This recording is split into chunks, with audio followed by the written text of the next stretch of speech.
सोचिए अगर धरती का तापमान 55% से ऊपर होगा तो क्या होगा। यह सोचकर ही हमारी रूह कांप जाती है। नमस्कार दोस्तों, क्या आपको याद है आज से 3 साल पहले 2022 में गर्मियों के मौसम को सबसे हॉटेस्ट समर घोषित किया गया था। इस आर्टिकल को देखिए, उस साल इतनी भयंकर गर्मी पड़ी थी कि 122 साल का रिकॉर्ड टूट गया था। फिर आई साल 2023 की गर्मियाँ, जो कि इतना जलता गर्म था कि साइंटिस्टों ने ये कहा कि पिछले 2000 साल पहले से ज़्यादा गर्म हॉटेस्ट समर है। लेकिन फिर आते हैं हम साल 2024 में। January Earth warmest January on record, February 2024 hottest month on record, March 2024 hottest temperature का रिकॉर्ड बनाया। अप्रैल 2024 सबसे भयानक गर्मी थी। आज आप इस तपती गर्मी को सह रहे हो, यह नॉर्मल नहीं है। ऐसी रिकॉर्ड ब्रेक गर्मी और देशों में भी देखी गई है। इन हीट वेव्स की वजह से बहुत सारे जगहों पर फॉरेस्ट फायर देखने को मिली है। देश भर में हीट वेव की वार्निंग दी जा रही है। 40 से 46 डिग्री सेल्सियस आजकल आम टेम्परेचर होते जा रहा है। एक सीधा कारण इसके पीछे है ग्लोबल वार्मिंग और क्लाइमेट चेंज। आज हम मार्च के मंथ में है, अभी से ही टेम्परेचर ने अपना पारा चढ़ा दिया है। सोचिए मई तक हमारी क्या हालत होगी। गर्मियों में भारत को सबसे बड़ा नुकसान का सामना करना पड़ता है। हमारे यहाँ 100 में से 75 लोग फार्मिंग करते हैं, लेबर का काम करते हैं और रेहड़ी लगाते हैं, और ये सब लोग अपना काम दोपहर के वक्त तपती गर्मी में करते हैं। और हर साल इस तपती गर्मी की वजह से 10% से भी अधिक कम प्रोडक्शन होता है, क्योंकि लोग गर्मी की वजह से काम ही नहीं कर पाते हैं। गर्मी की वजह से डिहाइड्रेशन और जल्दी थकान महसूस होती है, सफोकेशन होता है। हीट स्ट्रोक की वजह से कईयों की मृत्यु भी हो जाती है। हम में से कई लोग ऑफिस में काम करते हैं जिसमें एसी लगी होती है, हमें गर्मी महसूस नहीं होती है। पूरी दुनिया में सबसे ज़्यादा हीट वेव के मामले में भारत तीसरे नंबर पे आता है। एक स्टडी के अनुसार नई बिल्डिंग के कंपेयर में पुराने घरों के टेम्परेचर 5 से 7 डिग्री सेल्सियस कम होते हैं। इसे अर्बन हीट आइसलैंड इफेक्ट कहते हैं। एक चीज़ आपने नोटिस की होगी, जहाँ पर ज़्यादा पेड़ लगे हैं, पार्क्स में कभी भी ज़्यादा पेड़ लगे होते हैं, वहाँ का टेम्परेचर थोड़ा सा ज़्यादा कंफर्टेबल होता है कंपेयर टू बाकी की जगह। और जिन शहरों में बड़ी बड़ी बिल्डिंग बनी होती है और जिनमें बड़ी बड़ी ग्लासेस लगी होती है, 4 से 6 लेन की हाईवेज बनी होती है, उनके आसपास की जगह बहुत ही गर्म होती है। इन जगहों को अर्बन हीट आइसलैंड कहा जाता है, और इसके पीछे एक सिंपल रीज़न है। बिल्डिंग में लगा हुआ ग्लास, असफाल्ट के बने हुए रोड्स और बड़े बड़े बिल्डिंगों में यूज़ किया गया कंक्रीट, ये सारी चीज़ें हीट को ऑब्ज़र्व करती है, सनलाइट को ऑब्ज़र्व करती है। और शहरों में बड़ी बड़ी बिल्डिंगों में सीमेंट का उपयोग होता है, जिसके कारण प्रॉपर वेंटिलेशन नहीं हो पाता है और हवा भी प्रॉपर सर्कुलेशन नहीं होती है। तो होता क्या है, ये चीज़ें दिन में हीट ऑब्ज़र्व करती और रात में जो हीट ऑब्ज़र्व की रहती है उसे बाहर निकाल देती है। इस हीट इफेक्ट आइलैंड पर एक स्टडी के अनुसार कंपेयर टू जहाँ ज़्यादा पेड़ पौधे होते हैं, उनके कंपेयर में सिटीज़ में 7 से 8 डिग्री सेल्सियस तक अधिक तापमान होता है। सोचकर देखिए दोस्तों, 7 से 8 डिग्री सेल्सियस कितना बड़ा फ़र्क पड़ता है। इससे हमको अहमियत पता चलनी चाहिए पेड़ों की, और यही कारण है कि अधिक से अधिक पेड़ लगाया जाए। शहरों में कंक्रीट और एस्फाल्ट की वजह से हीट वेव बढ़ जाता है।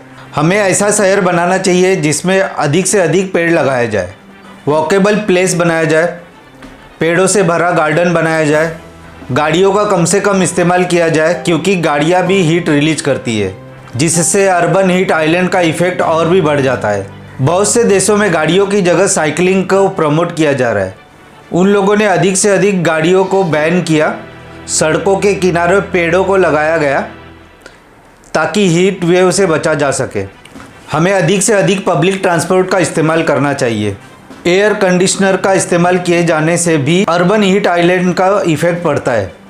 बाहर गर्मी पड़ती है, घरों में लोग एसी चलाते हैं, लेकिन घरों में एसी चलाने की वजह से एसी घर की गर्मी बाहर रिलीज करती है, और जो बाहर का एरिया है, इन्वायरमेंट है, वो घर के कंपेयर में बाहर ज़्यादा गर्म होगा। ऐसे में एसी से बचने के लिए घरों के छतों पर छोटे छोटे पेड़ पौधे लगाए जाए। हमारे पूर्वज घरों में ऑक्सीजन आने के लिए पहले छत एक छोटा सा सुराख बनाते थे ताकि ऑक्सीजन पास हो सके। घरों के आसपास पेड़ पौधे लगाया जाए ताकि वहाँ का वातावरण ठंडा रहे। हमें बिल्डिंग में भी घास और पेड़ पौधे कैसे लगाया जाए उस पर विचार करना चाहिए। अन्य देशों में इसकी शुरुआत बहुत पहले से हो चुकी है। इसके अलावा कई जगहों पर छतों को सफ़ेद पेंट से पेंट किया जाता है ताकि सनलाइट को रिफ्लेक्ट किया जा सके।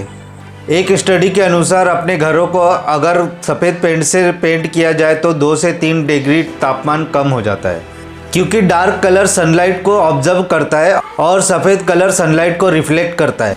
ये सिर्फ शहरों में एप्लीकेबल नहीं है, ये रूरल एरिया में भी इसको इम्प्लीमेंट करना होगा। अगर इनको हम इम्प्लीमेंट करते हैं तो एसी का इस्तेमाल बहुत कम होगा, इलेक्ट्रिसिटी बिल को भी बचाया जा सकेगा। हमारे एसी चलाने की वजह से इलेक्ट्रिक ज़्यादा यूज होता है और इलेक्ट्रिक के लिए कोयला का इस्तेमाल किया जाता है। जितना ज़्यादा इलेक्ट्रिक यूज होगा उतना हीट वेव और बढ़ेगा, जो कि अर्बन हीट आइसलैंड को इफ़ेक्ट करता है। तो दोस्तों, इस हीट वेव से बचने के लिए हमें और हमारी गवर्नमेंट को अधिक से अधिक पेड़ों को लगाना चाहिए। अधिक से अधिक ग्रीनरी पार्क को बढ़ावा देना चाहिए। सड़कों के किनारे अधिक से अधिक पेड़ को लगाया जाए ताकि हीट वेव को कम किया जा सके। ये हीट वेव आगे चलकर और भी खतरनाक बढ़ने वाली है। फ्यूचर स्टडी के अनुसार कुछ ही सालों में ये हीट वेव साल में 220 से 250 दिन तक रहने वाली है। अब हमें इससे बचने के लिए क्या करना चाहिए?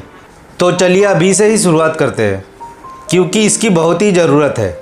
नहीं तो हमारे आने वाली पीढ़ियों का जीना मुश्किल हो जाएगा। तो हमें हर व्यक्ति को कम से कम 10 पेड़ लगाना चाहिए। सड़कों के किनारे, ग्राउंड्स के किनारे, हॉस्पिटल के पास, बच्चों के स्कूल के पास, कॉलेज के पास, ऐसे बहुत सारी जगह है जिनके आसपास पेड़ लगाना बहुत ही ज़रूरी है। हमारे घरों के आसपास, बड़े बड़े कॉरपोरेट कंपनियों के आसपास, ताकि इन जगहों को ग्रीनरी रखा जा सके। डिहाइड्रेशन से बचने के लिए अधिक से अधिक पानी की ज़रूरत होती है, तो जगह जगह पर मिट्टी से बने हुए घड़ों में पानी की व्यवस्था की जाए। हमारे देश में बहुत सारे प्राणी पक्षी जो कि गर्मियों में पानी के अभाव के कारण उनकी संख्या कम होते जा रही है, उनके लिए पानी की व्यवस्था की जाए, नहीं तो कुछ दिनों में उनकी संख्या ना के बराबर हो जाएगी। सरकार को इन सब कामों को बढ़ावा देना चाहिए और हमें भी खुद भी जागरूक होना चाहिए। तो हमें इस अभियान की शुरुआत करनी पड़ेगी। अभी कुछ दिनों में आम का सीज़न शुरू हो जाएगा, तो आम की गुठलियों को अधिक से अधिक पेड़ लगाने में उपयोग किया जाए, क्योंकि एक आम का पेड़ अपनी पूरी लाइफ में 271 टन ऑक्सीजन प्रोड्यूस करता है और 81 टन ऑक्सीजन ऑब्जर्व करता है। ये उतना ही कारगर है जितना 5 एसी 100 घंटे के लिए चालू रखने पर कूलिंग इफेक्ट होता है। तो इसलिए आम का पेड़ लगाना बहुत ही फ़ायदेमंद है। और साथ ही साथ हमारी सरकारों को पेड़ों को काटना कम करना चाहिए, जंगल को बचाए रखना चाहिए। तो इस समर में हम लोग कम से कम 10 पेड़ लगाएं और इसमें गवर्नमेंट भी सपोर्ट करे, ताकि कोई भी पेड़ लगाने में लोगों को तकलीफ़ ना हो। दोस्तों, मेरी यह वीडियो इन्फॉर्मेटिव लगी हो तो लाइक, शेयर और कमेंट सेक्शन में अपनी राय ज़रूर दें और सब्सक्राइब करना ना भूलें। धन्यवाद दोस्तों।